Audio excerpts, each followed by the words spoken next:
Hi, folks. Today, our video topic discussion is about the inauguration ceremony of Joe Biden on January 20th. When I will upload this video, it is the eve of that moment of that inauguration when Joe Biden is formally going to take the oath of the President of the United States. Now, in every 4 years, this day comes. Of course, people watch, but it is not anticipated as much as it is this year.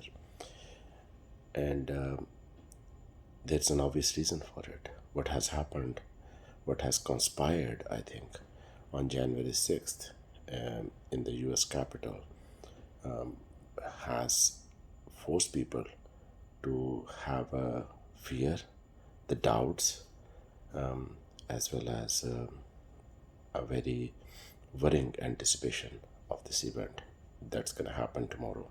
I hope everything goes okay. I hope everything, you know, goes according to the plan. There's a lot of security measures that are in place, and therefore the reason.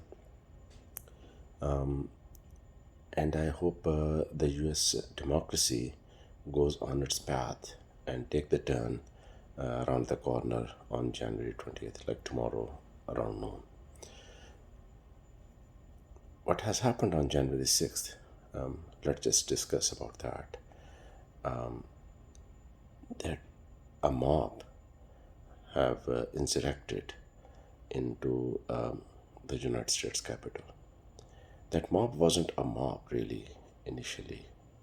You know, that event of January 6th, of the certification of President elect Joe Biden and Vice President elect Kamala Harris, was very much planned activity that happens every 4 years, and nothing happens. It's just a ceremony of the both House of Congress. There's a joint session of Congress that happens between Senate and the House of Representative, and they ratify and certify those votes, electoral votes from each states. It's a ceremonial event, and usually it happens without even people noticing.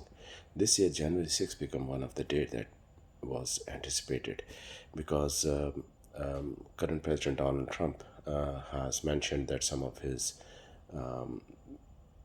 members of his party, Republican Party, both from upper and lower house, Senate and the Representative House, the Congress, they will object the electoral votes from different states like Wisconsin, like Arizona, Georgia, and he was of the view that the person who actually certify these electoral votes, the authority is the Vice President of the United States, and his Vice President Mike Pence would take a step and you know will not certify the results from some states, which would open the gate for him to win the presidency again. All this was being said on the social media, on the mainstream media, and nobody has actually thought that things would turn and take a turn towards bad, towards even worse, and what has happened. But that the demonstration that has happened on January 6th, by all means, it was political. By all means, it was democratic. There was no reason someone to believe that the people who are actually coming in support of their leader, of the current president, is by any means any non-political or non-democratic activity.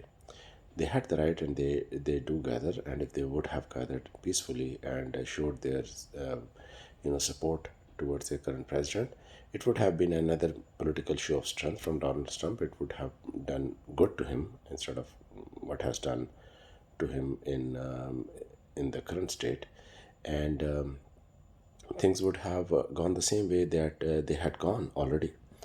But I think on that day there are a few things that has happened. There were some lots of social media activity was going on in these days.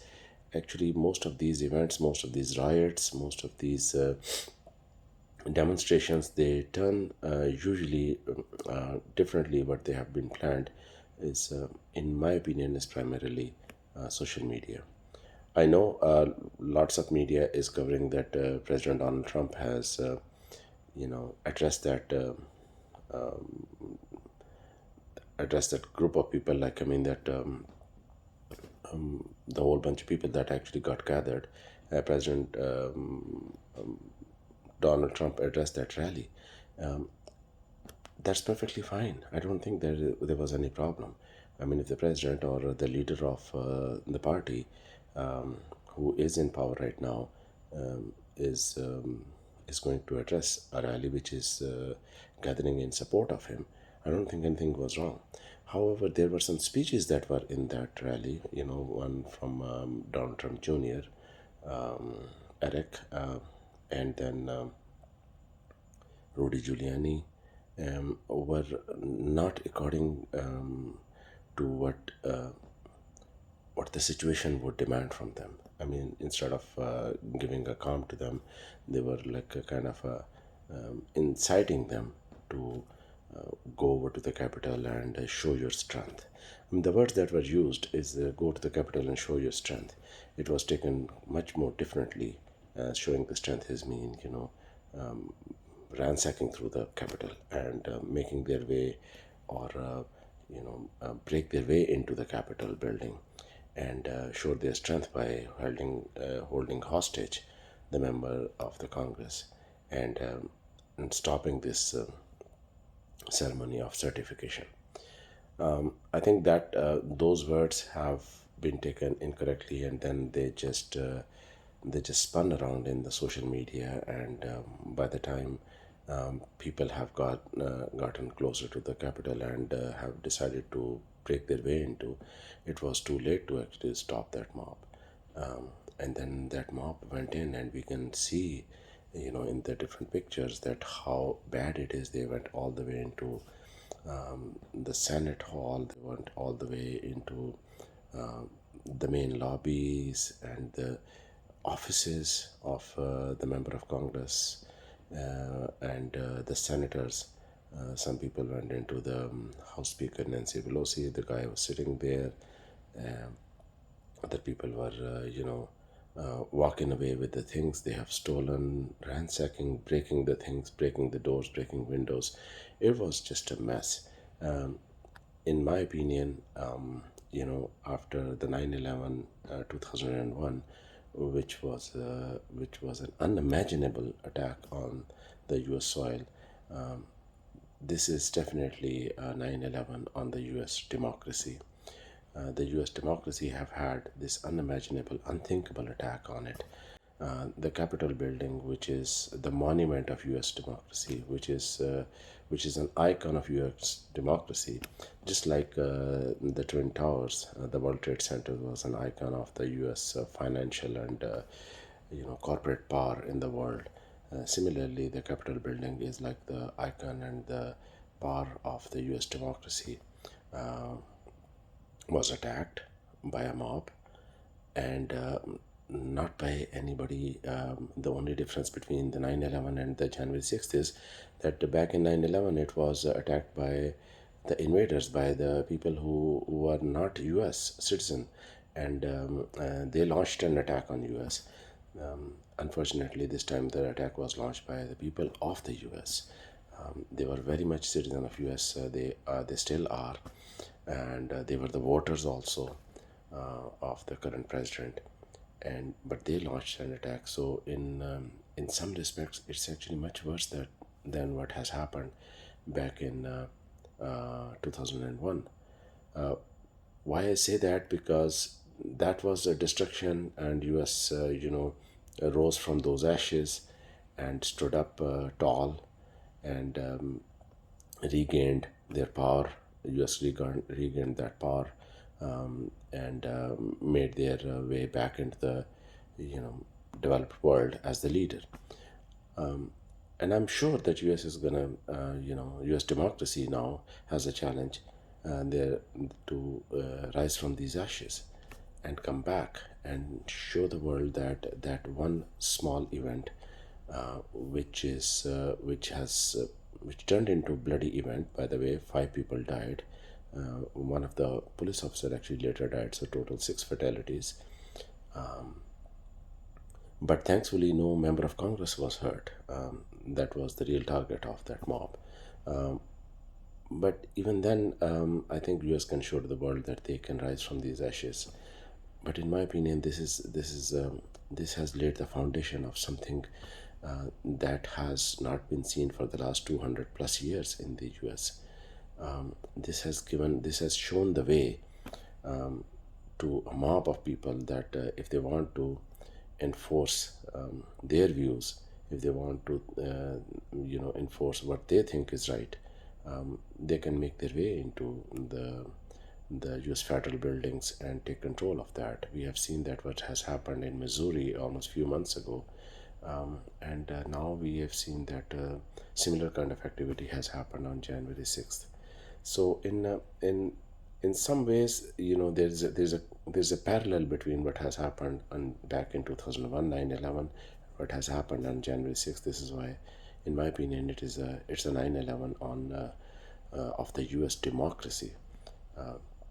And I hope US come back again and bounce back from it, and US democracy bounce back from it. And there are all kind of reasons that we should believe that the new current president elect, and hopefully tomorrow he's going to sworn in as a president, Joe Biden. He will rally the people together, put them together, unite them together, and bring the US democracy back to the glory that it has had. But that events of January 6th is now making us worry about what is going to happen tomorrow. On this eve of the sworn-in ceremony of U.S. President on January 20th, we all hope, we all pray and wish everything goes fine. What has been going around in social media, FBI also reported, is not looking very good. But our hope is that the U.S. Federal system, the federal security forces, the agencies have learned from what has happened back on January 6th, and they will have had enough security measures to stop any such activity, violent activity or insurrections, not just in U.S. capital, but the news are this gonna happen in every 50 states. Hopefully, I can foresee that there will be some demonstrations, but if as long as they're peaceful demonstration, I don't think there is any issue. Peaceful demonstrations always bring up the good face of the democracy, that the people have the right to go out, and the people have the right to speak, and the people have the right to not accept someone's views, and they can speak against the popular views, and they can speak against any things that are coming to their mind. So as long as there are peaceful protest tomorrow, I think that will be great. As a matter of fact, if there are few peaceful protests, good protests, and they are being covered by the media, I think that would help the U.S. democracy. That people still have right after even all that violent insurrection that has happened on Capitol. It's not that the people are, forced into their homes and they're kept in their homes and they cannot raise their voices. They can raise their voices, but they can raise their voices peacefully. So let's hope that everything goes fine tomorrow, and after the tomorrow events, maybe we'll connect again and do a little bit of analysis on the day of the sworn-in ceremony. If everything goes fine, or if not goes fine, we'll still go through it. Thank you.